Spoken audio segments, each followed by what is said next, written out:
Stop. Before you skip this, picture your garden right now. Maybe it looked incredible back in June.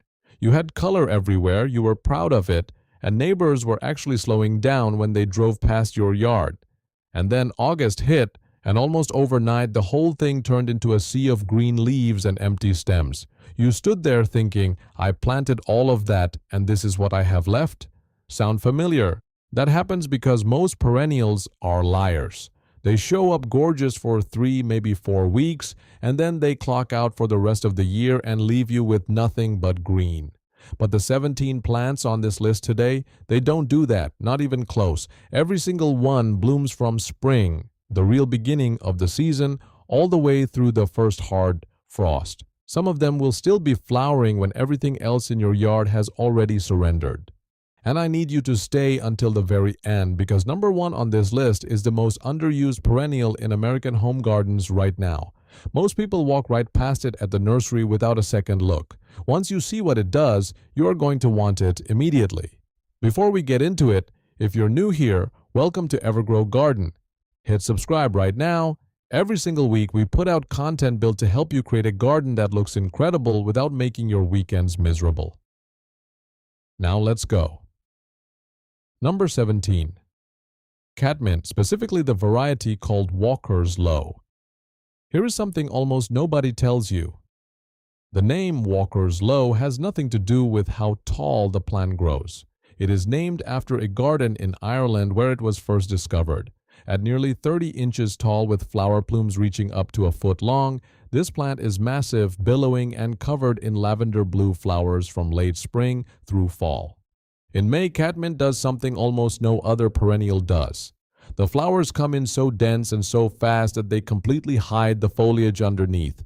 You look at this plant and you cannot see a single leaf. Then when that first flush fades in early summer, you cut it back by a third, and within 2 to 3 weeks it does the whole thing again. Same intensity, same color, like it never stopped. It thrives in zones 3 through 8, handles drought, poor soil, and clay without complaint. Deer and rabbits hate the minty scent and leave it completely alone. And here is the part that surprises most people. Catmint actually performs better in lean, poor soil. Fertilize it too much and the stems get floppy and flower production drops.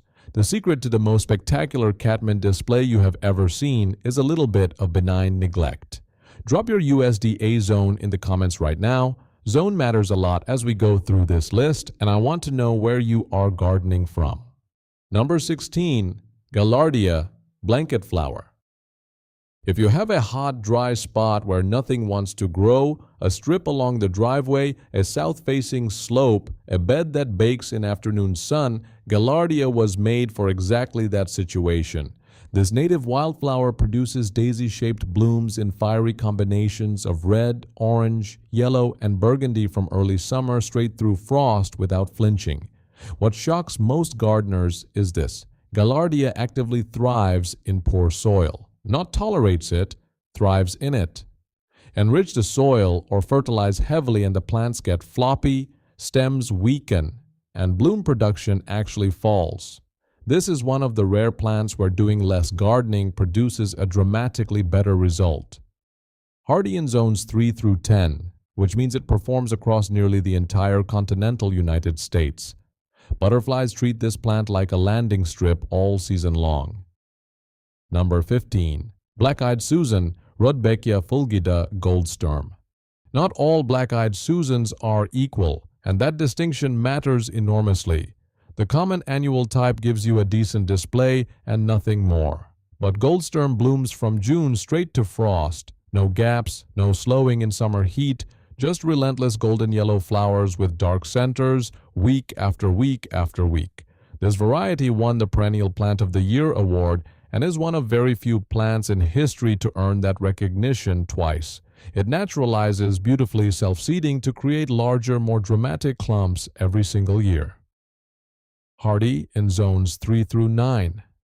Leave the seed head standing through fall and you will have goldfinches visiting your garden well into November and December.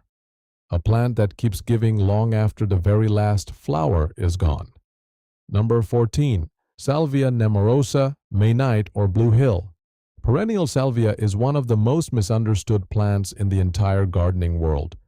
People hear salvia and picture that low-growing annual red bedding plant, and they completely overlook the perennial salvias, which perform in an entirely different league. May Night produces dense upright spikes of deep violet blue starting in late spring, and in the right climate it blooms all the way through November. That is potentially a 6-month bloom window from a single plant that returns bigger and stronger every year. Beyond just the bloom time, it thrives in clay soil. Most perennials hate clay. Salvia loves it. Hardy in zones 4 through 9. Drought tolerant, deer resistant. One mid-season trim after the first flush triggers a second wave that is sometimes even more impressive than the first. The color, the deep saturated violet blue, pairs beautifully with golden rudbeckia, pink roses, the silver foliage of Russian sage. It is a designer plant that behaves like a workhorse, and it is far more underused in American gardens than it deserves to be. Number 13. Echinacea, purple coneflower. You probably know coneflower, but here is what most people miss entirely. The newer cultivated varieties have completely changed what this plant can do in a garden. The plain species blooms a few weeks in midsummer. Modern varieties like Cheyenne Spirit, Magnus, and the Sombrero series bloom from early summer through early fall. And with deadheading, they push flowers right to the edge of frost. What nobody tells you is how dramatically this plant improves with age. Year 1. Maybe a dozen blooms. Year 3. The same plant is a 4-foot wide mass of 50 or 60 flowers at once. Most perennials need to be divided and replaced as they age. Coneflower just gets better. Hardy in zones 3 through 9. Handles drought, heat, and humidity. Leave the seed heads standing and they feed goldfinches and chickadees all winter long. There is almost nothing this plant does not give you. 3 planting pairs that look professionally designed. Before we continue, I promised you 3 combinations earlier. Here they are. First, cadmium paired with a knockout rose. The lavender blue billowing beneath the rose creates a layered, romantic look, and cadmium's second bloom in late summer comes right when the rose hits its second flush, perfectly timed together. Second, Russian sage behind black-eyed Susan. Cool silver-blue vertical spires over warm golden-yellow daisies. Works in zones 4 through 9, photographs beautifully, and once it is in the ground, it practically takes care of itself. Third, agastache tall in the back, hardy geranium roseanne spilling at the front. Hummingbird magnet spires over a cascading carpet of violet-blue ground cover, blooming simultaneously from late spring to frost. The height contrast makes the whole bed look designed rather than random. Save this video right now. You're going to want to come back to these 3 combinations the next time you are standing at a nursery trying to figure out what goes together. Number 12. Coreopsis, Moonbeam, or Zagreb. Coreopsis feels like cheating. It blooms so consistently and so long that compared to other perennials it seems almost unfair. Moonbeam produces such a staggering volume of soft, pale yellow flowers that by midsummer the foliage is nearly invisible underneath them. It starts in late spring and it does not stop until frost. Not a slowdown, not a pause, just continuous golden color across the entire growing season. It grows in zones 4 through 9, thrives in poor, dry soil, handles summer heat far better than most people expect, and works beautifully in large containers on a patio or deck. Small native bees and skippers cover this plant constantly. If you're building a pollinator garden on a budget, Coreopsis should be among your very first purchases. Number 11. Hardy Geranium Roseanne. Roseanne has been the best-selling perennial in the United Kingdom for years. Garden designers across Europe use it in nearly every project. And yet in American home gardens it is almost completely unknown. Most people here have never heard of it, which genuinely surprises me every time. This is a true perennial geranium, not the annual pelargonium you see in window boxes that spreads into a beautiful low-mounting carpet of violet-blue flowers from late spring through hard frost. Full sun to part shade, zones 5 through 8.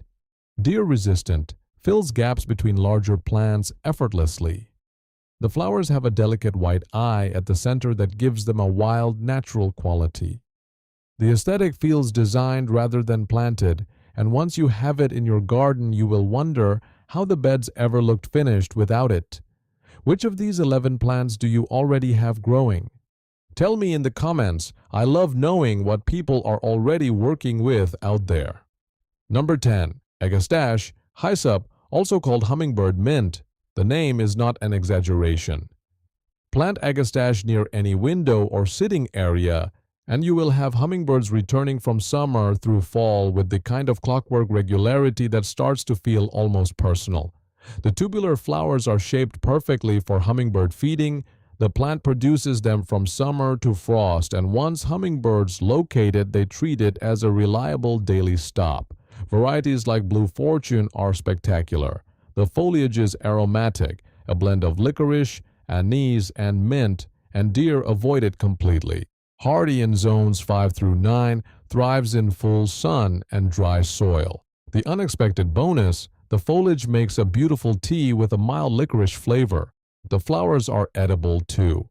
Not many ornamental perennials give you hummingbirds, months of blooms, deer resistance, and something you can steep in a cup, all from the same plant. Number 9. Scabiosa, the pincushion flower. Nobody ever features scabiosa in lists like this, and I genuinely cannot figure out why, because this plant delivers.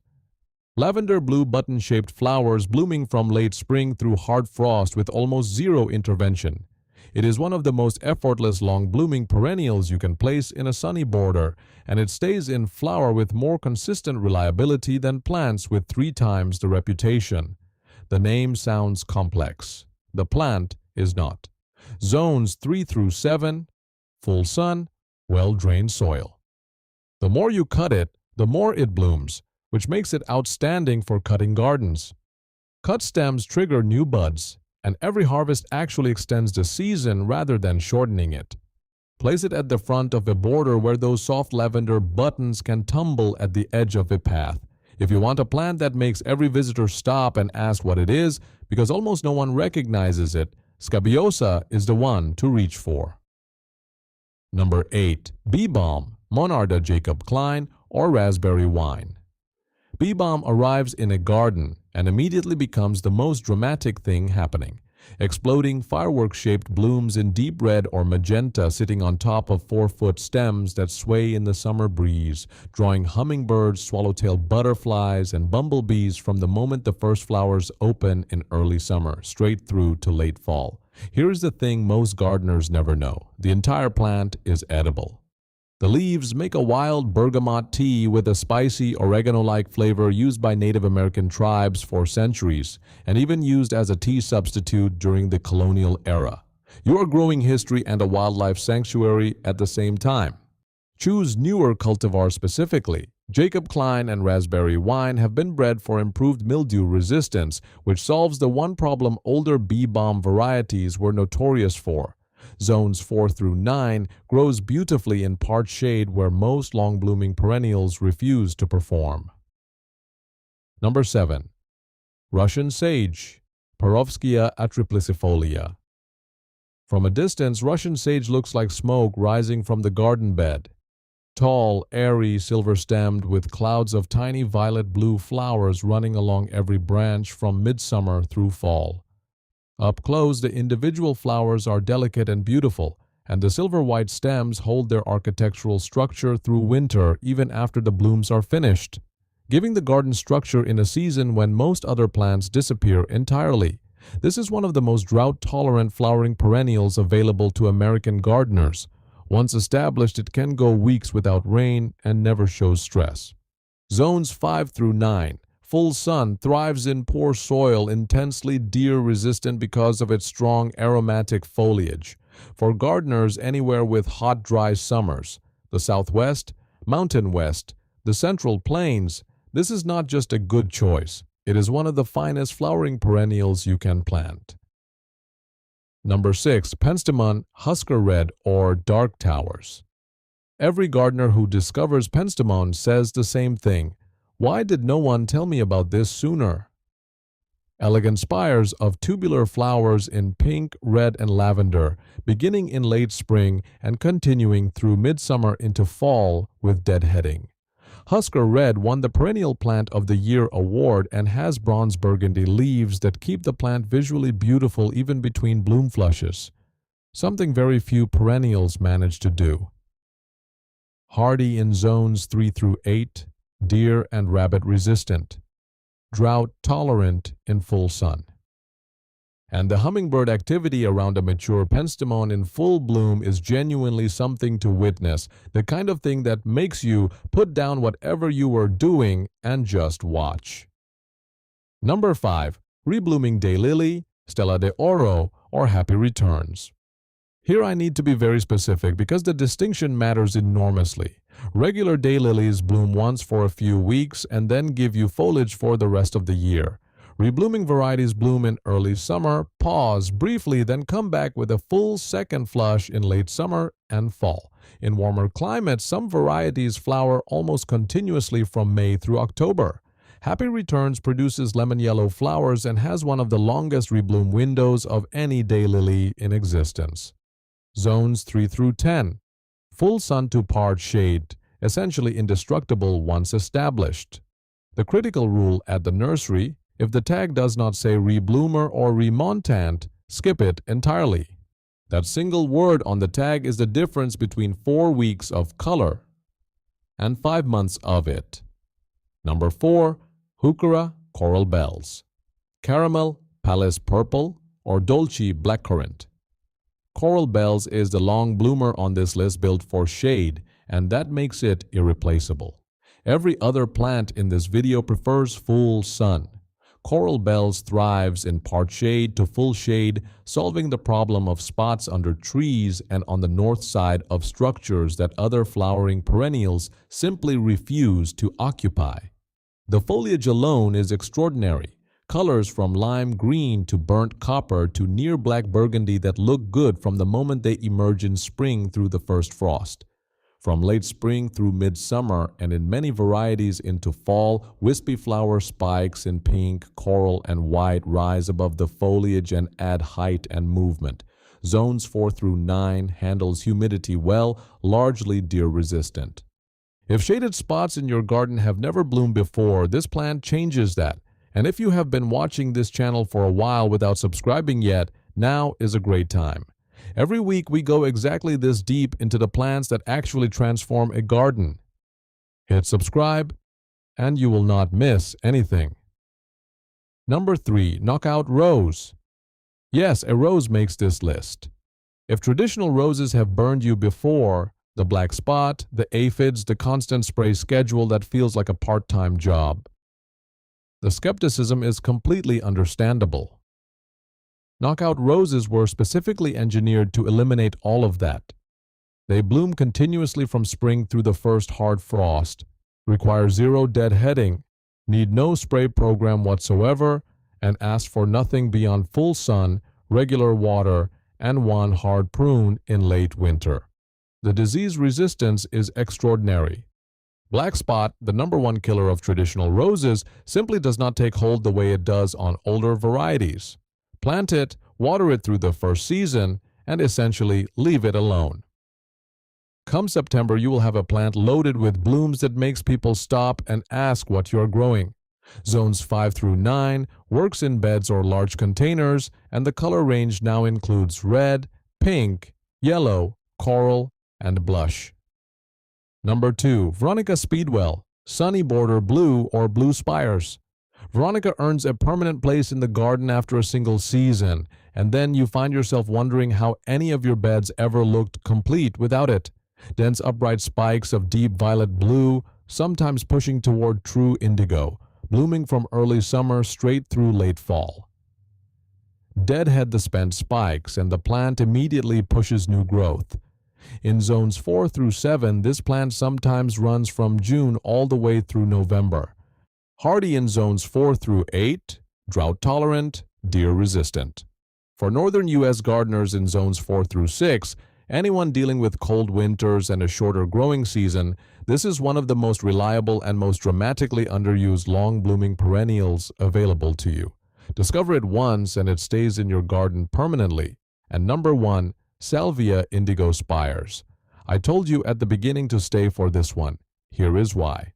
Salvia indigo spires produces long, twisting architectural flower spikes in the deepest blue indigo you will ever see on a living plant. Not lavender blue, not soft purple. True, saturated, almost electric indigo, a color so rich and so deep that it genuinely seems unreal the first time you see it in person. The spikes elongate and twist slightly as the season progresses, giving the whole plant a sculptural, dynamic quality unlike anything else in the perennial world. It blooms from May through November in zones 7 through 9. In zones 5 and 6, it runs from June through hard frost, 5 full months of continuous flowering from a single plant. It reaches 4 to 5 feet tall and wide and grows more spectacular with every passing year. Butterflies and bees cover it from the moment the first spikes open. Hummingbirds work it daily through the entire season. Not one deer in North America will touch it because the foliage is powerfully aromatic. If you could plant only one perennial for the rest of your gardening life, just one, and you wanted the longest bloom window, the richest color, the most wildlife value, and the least maintenance imaginable, this is the answer. This is the plant, and you now understand exactly why it is number 1. Here is your action plan before you go. If you are planting this season and want the fastest, most reliable results, start with 3: catmint, salvia May night, and a knockout rose. Those 3 alone will completely change how your garden looks and how long it stays alive and beautiful through every single month of the growing season. Everything else on this list you add as you go. One season at a time, one plant at a time. Now tell me in the comments, which of these 17 plants are you most excited to track down this season? Which ones are already growing in your yard right now? And if you have a long bloomer I did not mention today, something that performs season after season in your specific garden, I absolutely want to hear about it. Drop it below. Those recommendations from real gardeners in the comments are some of the most valuable things on this channel, and I read every single one. If this video gave you something useful, share it with a gardening friend who is tired of watching their summer garden go quiet. Subscribe if you have not already. You are going to want to be here for what we cover next. And that next video, 10 of the best companion plants for attracting butterflies and hummingbirds all season long, is right here waiting for you. I will see you there.